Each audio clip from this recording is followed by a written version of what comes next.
So hi Louise, and congratulations to 12 months today. How are you? Thank you. I'm really good, thank you. Yeah, it's been a hell of a year. It's been a crazy year. But yeah, I'm so happy today. We're proper excited, aren't we? I can't wait to talk to you and find out what's been going on in this year. Do we have enough time even? Oh, nice. I can't, do you know what? It's weird because it feels like it's gone really quick, but really slow. Like it's weird. So much has gone on. You just like don't know where to start really. It's been mad. But yeah, it's been amazing as well. Yeah, well, you didn't set out doing a year. You never intended to do a year, did you? No, I didn't. No, I initially I just thought because I just thought maybe just try like 30 days. So I thought let me just set out to do the 30 days, and then I did that. I just did it on my own, and then once the 30 days came, I just noticed so much of a positive change that I just thought keep going, and then I just kept going. Then it was because obviously I stopped in the September, so it was. I didn't really tell anyone the first 30 days, and then when it came to October, it was Sober October, weren't it? So it was a little bit easier for me to kind of get through October. So I thought just keep going, and then I just see so many other more benefits just keep coming, and I just thought let's just keep going, and I've just kept going. Now I'm a year down the line. Amazing.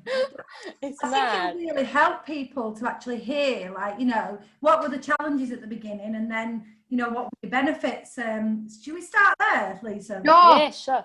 No, I'm sorry.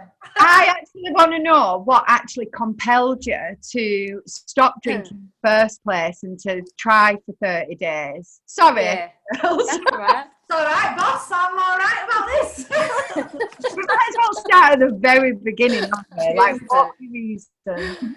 Yeah, so, God, it was like, I think I was thinking about this morning, my career, I was trying to think of a time, like why I made this decision and why it sort of came to my mind. So it was really down to like me changing jobs. So I've got a few things going on. I'm probably going to talk about that like in the interview anyway, but so I was a legal advisor. I'm a trained legal advisor, and I was in the same job for like 9 years. So and obviously towards the end of that, lots of things changed, and I decided to change careers. So I did the knowledge to study the knowledge of London to become a black cab driver. Yeah. Wow. So I did that. That took me like 2.5 years. And then when I passed out and I started working in the cab, my whole routine changed with work. So I was like, I was having to work weekends, get up early for work, like everything sort of shifted and changed. So I thought, I can't keep going. I can't keep drinking weekends. Like it's not work. Like it's just everything sort of changed. And then in the cab, like I started listening to like podcasts and stuff. Like because I'm on my own, so everything changed. I'm a people person. I don't know if you can probably tell, but I went from working in a team, like talking, sort of being with my community, and then I sort of went to being in the cab on my own, and I was like. Can I swear in this? Yeah, go for it. I was like, shit, like on my own in the cab kind of thing. And then, so I started listening to podcasts, just to sort of like keep myself entertained. And then I started coming across, I think, can I mention the podcast? And yeah, of course. Nothing censored. Okay, cool. Yeah, so I started listening people as well. That's even. Yeah, definitely. So I started listening to all the podcasts and that, and then I think one of the first ones I listened to was Happy Place, by Fern Cotton. Like she's amazing. Yeah, I love her. And then and then there was an interview with Catherine Gray, obviously Unexpected Joys of Being Sober.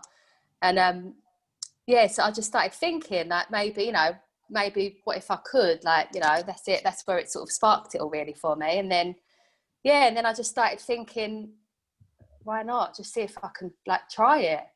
So yeah, that's what I did. Louise, was the interview with Catherine Gray, was it the one that she did at the Happy Place? No, I went to that festival. I was there. It was a lot. It was way before then. So I mean, God, because I started thinking about like stopping drinking in the January. So this is when it all really started for me in the January. So it took me like what's that, 6-7 months to make the decision. So in that whole time, I was really like sort of. I just became so much more conscious and, you know, like super aware of like what I was drinking and like where I was going, and, you know, like just sort of just keeping real like a track on the drinking. But yeah, then I just decided, like, why not just give it a try? And that was it. And I tried, and yeah, I've not looked back. Oh.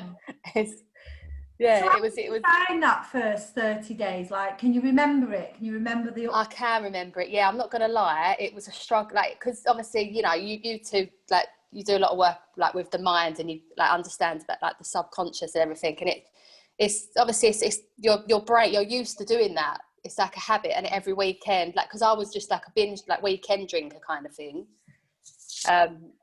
You know, so yeah, you're when the weekend comes around, it's like it can be a bit tricky, can't it, to kind of like, you know, sort of distract yourself to do other things and that. So yeah, in the beginning it was difficult, but then when I made the decision, I decided to really immerse myself in the sober community. Like, I just went for it. I went to all of, like, I was going out on my own to like I did like the Sober Girl Society dancing thing. I did that on my own. I did there's another one, Tony, I can't think of her second name now, but it's called it was a mindful pub crawl she did. I went to that.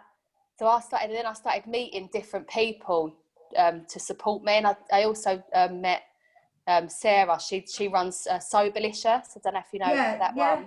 When I know Sarah, I've met Sarah at the Mindful. Yeah, she's amazing. Lovely. She's been amazing support, and I met other people, like other ladies, through that, and I just kind of just sort of really sort of got a lot of support around me, you know. That's amazing. And I think that is, like, for me, that really helped. Just to know that you've got someone there. Obviously, you can talk to your friends and your family and everyone, and my family has been like so supportive. But it's nice to be able to speak to people that are doing the same thing. Yeah. Definitely. Surrounding yourself by like-minded people. Exactly, honestly, yeah. And I've met so many people this year. Like, it's just been amazing. So yeah. How did you find going to the groups, Sarah? So like you said, then you went to Sober Girl Society, and then you did the mindful crawl. Like, I remember my first ever sober event, and mine was actually with Catherine Gray from The Unexpected. Oh my God. So like, no pressure. She did this event in Manchester at the Living Room, and I remember going to it, and I remember like the walk from the front door to the stairs where you had to go up the stairs, and my heart was like just going dum, dum, dum. Yes. I was so frightened and scared, but it was the best decision I ever made. Were you like that? Were you nervous? I was, honestly, I get really nervous. Yeah, I was so nervous, but I don't know, I just thought, just go for it, just do it.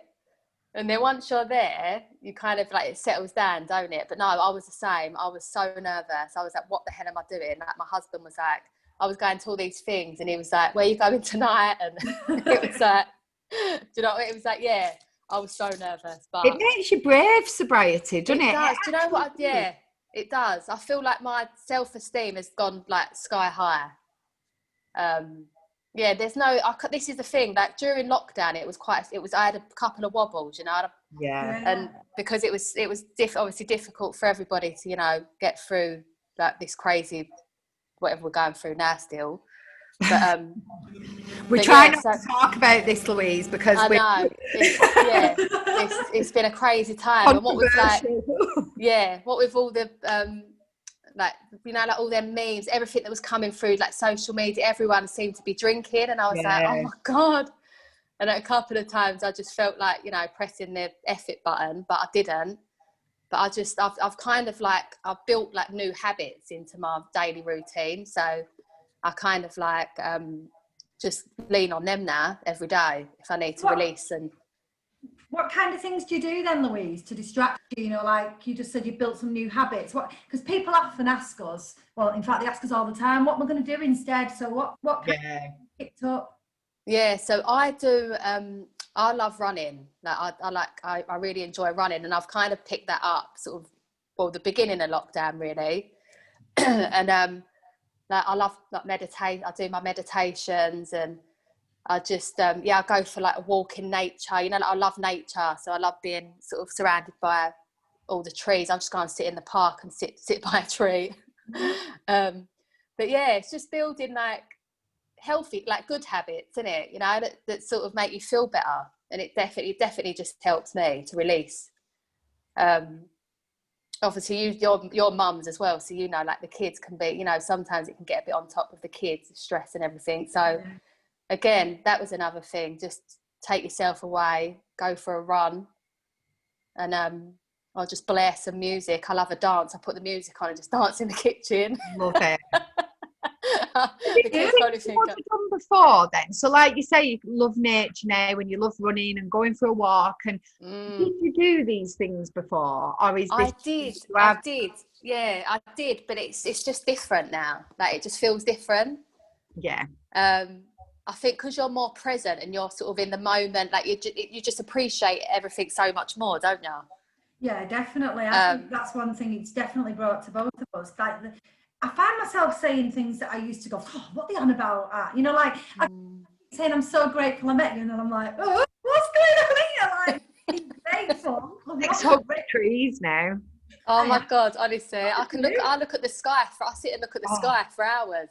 You know what? Honestly, Louise, this is so weird that you said that. I cannot stop looking at the sky. Like, I haven't yet. Like, the clouds are really weird at the moment, aren't they? I love, honestly, I love in my photo, on my camera roll, honestly, it's just sky. It is amazing. It's weird that we find these love for things like that. I love. My daughter started looking at the sky a lot with me. I'm really sorry. What are you doing? Yeah, she's like, look at that tonight. And she said it's like the old artist for the sky. Yes. Died, and there's a new one.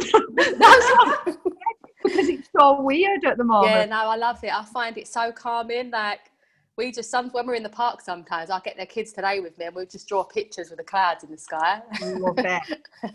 It's so nice being a mum, isn't it, when you're sober as well? Like, you know, obviously, let's not pretend that kids become a dream when you're sober, because I mine on a daily basis.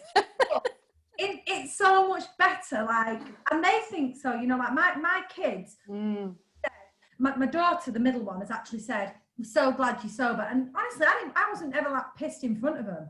Like, you know, but they've just noticed the shift in the time, and my that's saying how much better it is, and I'm thinking to myself, oh my God, I was actually worse than I thought I was. And it's just being a parent. You just it's different. It is like I mean, I've noticed the change in myself. Like obviously we all lose it with the kids. We're human, but I've got a lot more patience. You know, like I can take myself and take a breath. You know, like, and just, you know, not lose it so quickly. Like before, I used to probably scream and shout quite a bit, but now I kind of like, I don't shout as much as I used to. I know that my daughter's maybe well aware. It's true. Yeah. I don't shout as much either, but I do remember the first time I did lose my shit sober, and I was well shocked at myself.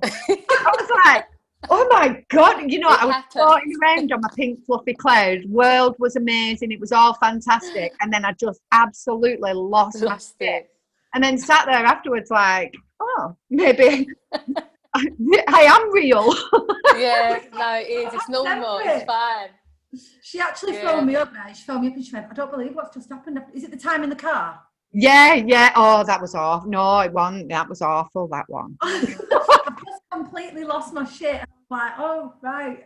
No, I had a full-on mental breakdown in the car once. That was when I was going through all that with Olivia. She was on like 11 or 12 at the time, and we was going through a lot, and I had a full sober mental breakdown in the car, right? And I remember she was shouting, and have you ever seen that advert where that that mum in the Asda's or whatever, and she's screaming and tantruming in the aisles?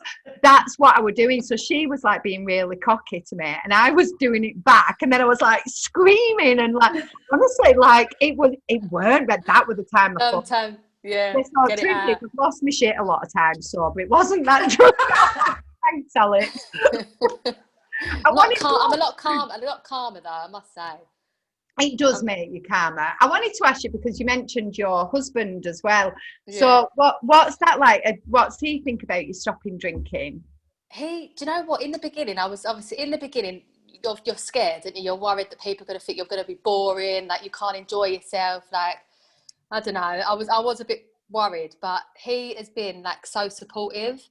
Like, he really don't care if I don't drink. You know, like I think most of the time, like, it's all in our head, you know, like it's all in our head, and we think that it's like, oh, it's a big thing, but it's really not. Like, he's been amazing. Like, yeah, I couldn't have asked for more of a supportive, like, he's been, yeah, I just, yeah, he's not bothered. Husband, well done, Louise's husband. Yeah. What's he called, Louise? He's Sam. Well, oh, like yours, Alex. Well done, Sam. We're proud of you. I know. I think it's really good because, you know, sometimes when people get sober, like if the husbands are supportive, that's fantastic. But sometimes you actually like get sober and realise that you don't even like your husband. So it's great when people actually get through this. I've heard that. I'm always fascinated by people that get through this. Yeah, I've heard that. But no, he's been amazing. Yeah, I couldn't fault him, really. And the rest of your family as well, they've been supportive with you? My family have been really, really supportive. Obviously, in the beginning, they was a bit like, I think, because you know what it is? It's like, there's such a stigma attached, isn't there, to like the whole thing. And it's like, I was worried that people would think that I had like this major problem, which I haven't. And you just worry, didn't you? But yeah, I think in the beginning it was funny because I think they thought I was in some sort of cult, you know, like they thought, because I was going to all these things and that.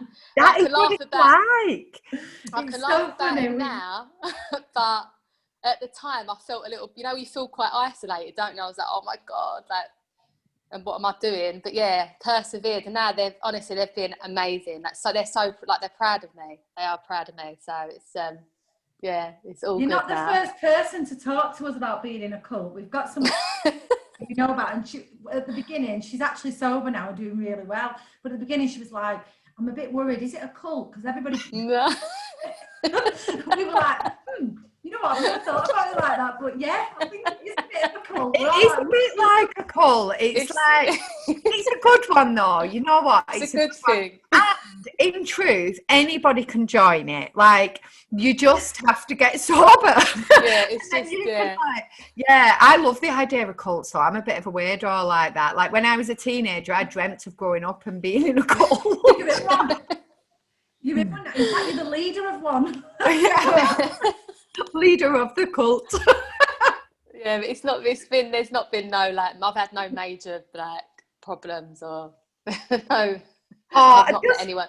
Love how much you're loving it, and you just ooze positivity, and I think this is going to be so good for people to see. You know what, you didn't set out to do any longer than 30 days, and here you are at 12 months. So what's going to happen now, Louise? Well, I've got so much has happened like in lockdown, obviously the last 6 months, because I'm a black cab driver, and I love that, by the way. Yeah, I do. I think it's great.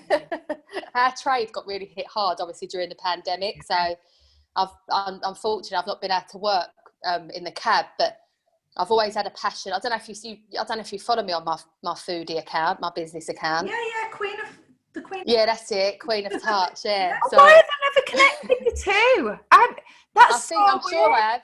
Yeah, I'm sure. Louise, Queen of Tarts. Yeah, that's it. Yeah, so this has been something that I started back in 2012, but obviously with the kids and work and everything else, I kind of put it on the back burner. But and then the end of last year, I was thinking about like relaunching the business and everything, and then I started like researching like coaches and mentors and stuff. So, and then because I really wanted to sort of, you know, take action and get right back into it. So, and I knew if I invested, I would be, you know, I would do the work kind of thing. Yeah. So so I found an amazing mentor, business startup mentor, and I enrolled in her program it was about November time. and that was for 3 months. So I did that.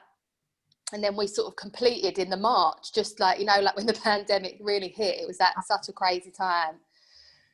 And then I just carried on with that. And then I launched the Instagram in January for the business. And then I decided to launch the service that I now do, which is like I provide like a weekly service to my customers where I make artisan seasonal tarts. So the bake days on a Thursday, and then I do all my deliveries on a Friday. And I launched that in the May. Yeah, the beginning of May I launched that. So I've been doing that throughout the whole of lockdown, which has been amazing. And then I've just started doing some market. They've started doing the local markets and stuff. So I did that on Saturday just gone, which was brilliant. So I'm going to be doing the markets as well as doing the service I'm providing for everybody. Like I do, Southeast. I do delivery Southeast London, parts of Essex and Kent. Manchester. Soon. You know what though, Louise? Having done your cab knowledge must have massively helped you with that as well. Like, you know. Yeah, do you know what? Yeah. Your way around everywhere and all the shortcuts. But Southeast London, it's brilliant for that. But where I've not had my cab, I've not been able to like sort of get around. So my dad, all my family are cab drivers. They're all black cab drivers. Well. So my dad is he's not really been working either, obviously because of the pandemic. So he's been my driver every week. He picks me up on a Friday and takes me around on my deliveries and that. He's been amazing. So yeah. I'm sure that you were going to come to our event, weren't you? The one that got. Yes, I was. Yeah. You ended up having a big booking on that day. One of your friends. I did. Didn't you? Yeah. It was I was gutted I couldn't make that, but then in the end it got cancelled. It got pandemic anyway, so I'm looking forward to you doing that again because I'll be definitely coming. But yeah, I just he's been amazing. So it's just all worked out quite well really. And then I'm just going to focus on the markets and to see what happens, see where it takes me. I just tried to let it flow and just enjoy it as much as I can. So positive and like worried about everything. It's so nice to meet in person. I mean, I know we've chatted online and stuff. Yeah. But your personality is like shining. It's just like, oh, thank you. It's like, I love it. I do have my obviously we have our moments, don't we? But I always try and flip it, And if I do have like them days, I just kind of like allow it and just let it flow and know that it's going to pass. These days, we're going to have these days. We're only human. We're not robots, are we? We can't have like positive days every day because that just wouldn't be normal, would it? We discuss this quite a lot, don't we, Alex? Actually, about that it does pass. I know, like a few weeks ago, and with the pandemic, and everybody is struggling at the moment with different things, and mental health issues are just sky high at the moment. So much uncertainty in the air. It's unreal. It's awful, and I think just knowing and you saying that we are human and it does pass, and sometimes it takes a little bit longer than others, but it does, and it's just knowing that it does and learning to sit with them feelings. Like we try and plaster over them so much, don't we? Cover them up and try and be happy all the time, try and be positive all the time, and sometimes you just need to kind of sit there and go, you know what, I'm having a shit day, everything's shit. And we say this, don't we, Alex? We're like, go and feel sorry for yourself for a day, sort yourself out. Don't talk to me till you sort yourself true. It's funny because even as kids, right, we've got letters to each other that we have. Alex telling me what to do. Yeah. Oh, my list making. Yeah. It's at 7 o'clock. You will do this at 7:10. Seriously, this happened, right? So we were in year groups at school. So when we got bored, usually in English, we'd write each other letters.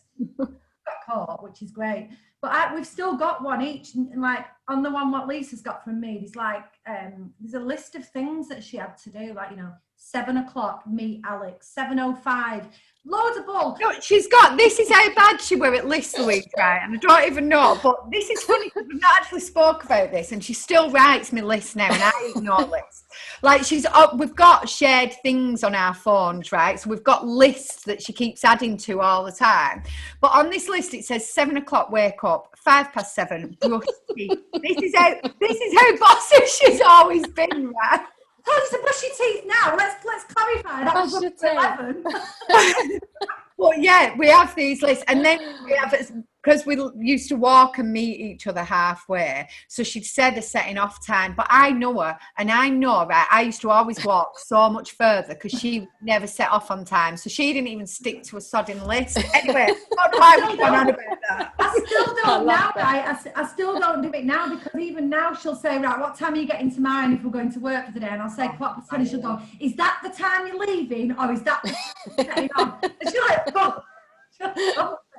Brilliant. My point about that was on the bottom of this letter, it says, oh, and by the way, I know you're feeling a bit sad at the minute, but just get up, wash your face and brush your teeth. And it's saying to each other, like, you know, sometimes bad stuff happens, and sometimes you just have to get out of bed, wash your face and brush your teeth. Yeah. Is it weird that I've got in my head now? It is weird. I've answered my own question. You won't have even seen this, Lisa. You'll be like, Lord of the Rings, right? You know, the wizard. Oh, yeah, no. I haven't watched them. But see, there's a wizard, and he stands on the bridge and he goes, thou shall not pass. And every time anyone says, shall pass, all I see is this big bearded wizard saying, thou shall not pass. Do you think he's saying something about my subconscious? You need to change your wizard to say, this too will pass. Please don't tell me that I need to change my wizard ever again. It's just what he says. You just need to change what he says. He needs to be a more positive wizard. He sounds like a right miserable git. Probably is. Sam showed him me, so he will be a miserable git. Yeah, he will be. Oh, honestly, Louise, I'm so pleased that you've come on. I think it'll just be so nice for everybody to see that, one, that sober people are not boring, that you can be happy. Absolutely not. And to hear that, like, your career and you're doing things that you love and that you're passionate about is just so inspiring. We do so much. Like, at first you said before, the weekends like are a really tough time, but actually sometimes we need them long weekends to kind of find our creativity and do what makes us tick, really. It doesn't take long to fill them up, does it? Like, God, no. feel forever. And honestly, the weekend, like, it just, everything, you just feel like you've got so much more time. Yeah. Don't you? Like, really? when, like, hangovers for me were just like horrendous. Like, if I'd gone out on a Friday night or Saturday night, or whatever, I'd be in bits, like, and it would just ruin the day. Like, although I would drag myself out if we was going places or whatever, but you're still not. You still feel like shit, don't you? It just makes you feel crap. And but now I'm just, honestly, I am such an early bird. Like, I've always. Since I've been in the cab, I was up from really early anyway, so I've got myself into that routine like for quite a while now. But now I'm up, like, I want to be up before the kids. I've got my little rituals that I do every morning. You know, like, everything just feels better. Like, I can't. Yeah, I've got more. Like, I've been so much more productive. Like, I mean, I've never really been one for lists, really, but since I'm like, friends with Alex. Come on, I'll write you a list after this, Louise. I'll send you one on Instagram. it's my mentor when I was doing my business, like the start of the program. I've kind of implemented a lot of that into my daily life, you know. So yeah, everything sort of changed. There's no reason for me to go back. No. That's what I was going to say. I was going to say to you as well, like, in lockdown, I was kind of like thinking, oh, should I, do you know, like, you know, when you get them thoughts that, oh, maybe just have a couple, and but they call it the wine witch, didn't they? Yeah. I was thinking I'll just have a couple, whatever, and then I'd have to think, like, really, like, is it going to make, like, why, like, is that going to make you, it's going to make you feel like crap? Do you know what I mean? And that's what's kept me going, really. It's just playing it forward, isn't it? Like what? Oh, that's another thing I picked up from you. Yeah, from you, is playing it forward. That's been one of my biggest, like that tool has been like, yeah, something that I've used quite a lot, especially during lockdown.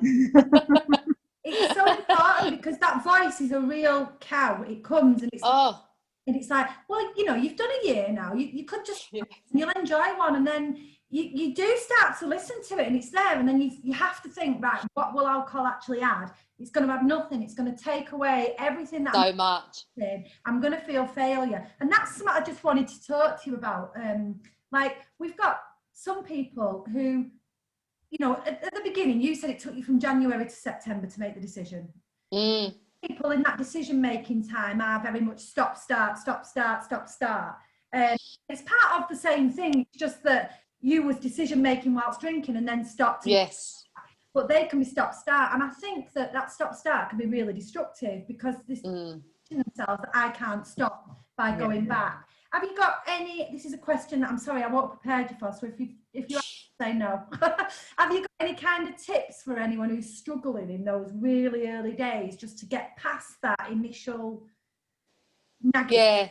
Yeah, I would say, like, you know, everyone, like, because I've had a few people, because I'm in different groups, you know, like different sort of like sober groups and stuff, and I always say, it's like, just, you know, just be kind to yourself, because it's all part of the process. Like, you know, like what I remember one interview I listened to with Catherine Gray. I think it was on your sober session. Do you know that live one when she was on there? Oh yeah. And it always sticks to me. It's like she had something like 36 or 56 day ones. Yeah. Something like that it was, weren't it? She said. Yeah. It was quite high, weren't it? I remember it, and it stuck with me, and I just thought that. And this is what I say. It's like, you know, it's you might not do it first time. It's it's all part of the process. Just keep trying. Just keep trying.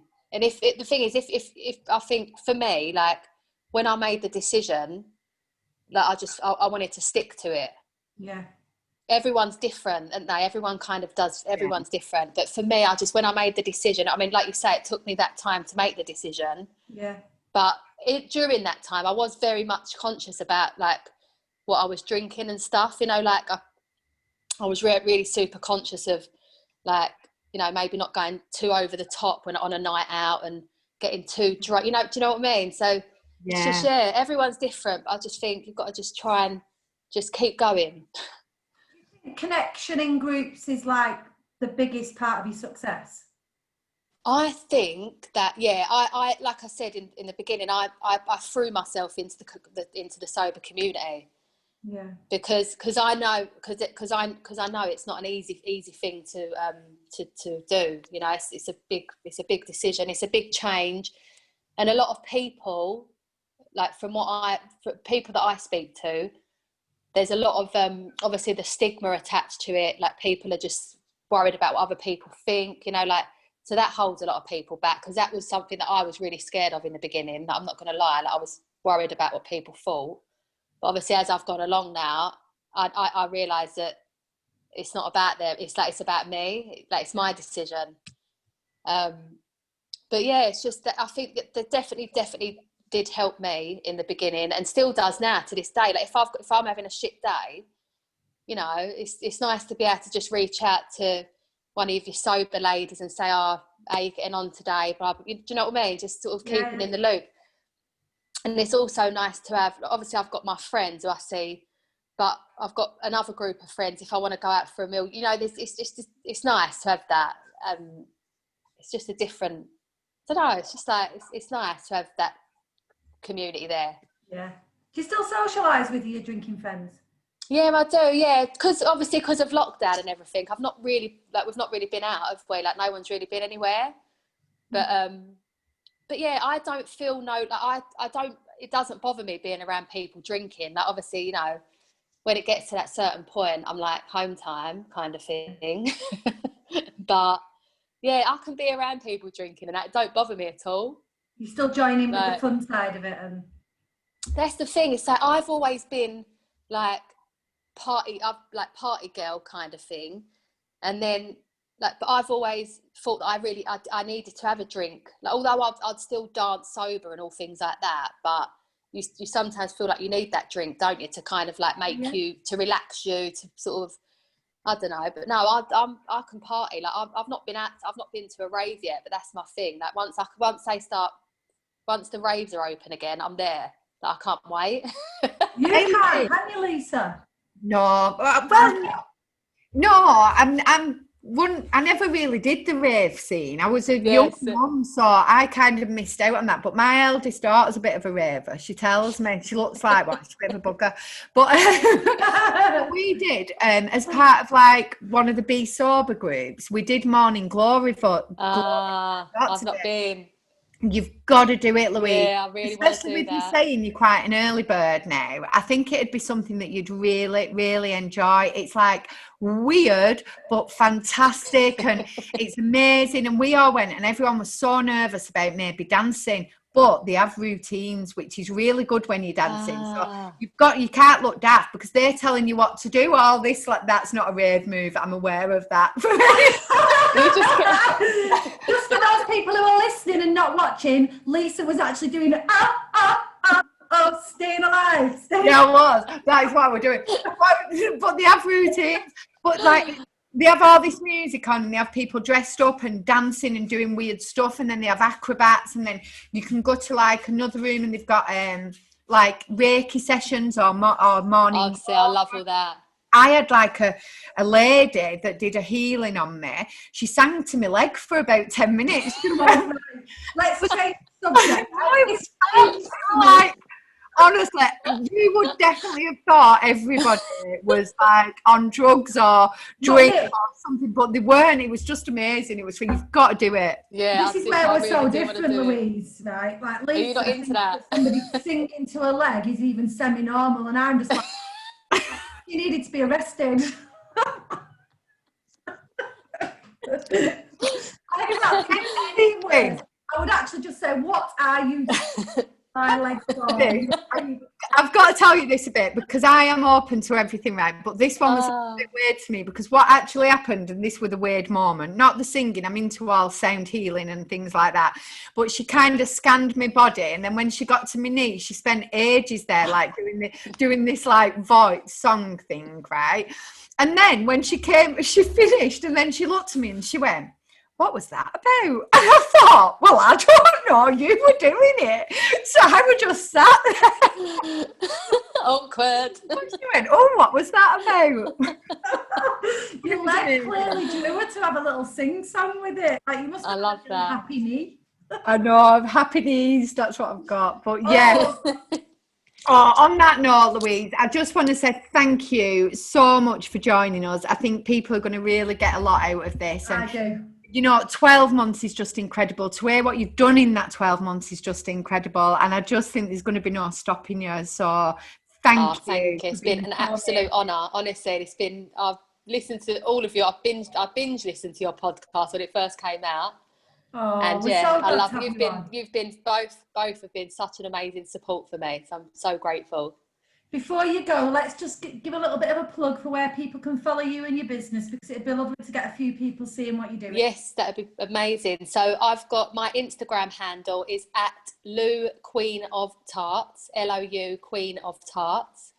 And if everyone if you go onto my bio, you'll see the link there for my website. And I update it quite often anyway for like markets I'm going to be at, sort of South London, in London area. So yeah, you can catch me there. And you get on to Sober Dave and make sure he has you as his caterer for the first event. Oh yes, I will do. Love Sober get Dave. a message to him. You know what? I would love to be in the back of your cab. I feel like we could have done this podcast from there. That would be how brilliant would that be? We'll do it live. We'll do it when we go to London, right? And we come to Sober Dave's event. That's what we'll do. We'll do a live from Louise's cab. Yes, that'd be the dream. I'd love that. Oh, thank you, Louise. Thank you so much. Thank you. See you soon. Bye.